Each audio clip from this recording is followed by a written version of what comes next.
ஆனால் கார்த்திகை மகாதீபத்தை பொறுத்த வரைக்கும் மாலை 6 மணிக்கு பிறகுதான் ஏற்றப்படணும். இதன் அடிப்படையில் பார்த்தா மாலை நேரத்தில் கிருத்திகை நட்சத்திரம் உள்ள நாள் அப்படின்னா அது டிசம்பர் 3ஆம் தேதி தான். அந்த நாளை தான் திருக்கார்த்திகை தீப திருநாளாக நாம் கணக்கில் எடுத்துக்கணும்.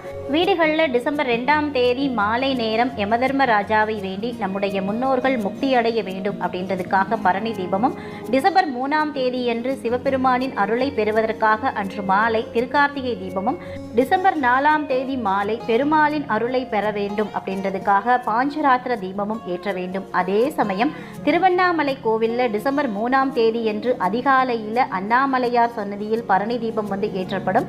ஏகன் அநேகன் தத்துவத்தை சிறப்பிக்கும் வகையில் முதலில் ஒரு தீபத்திலிருந்து 5 தீபங்கள் ஏற்றப்பட்டு அதுக்கப்புறமா இது அனைத்துமே ஒன்றாக்கப்பட்டு ஒரே தீபமாக ஏற்றப்படும்.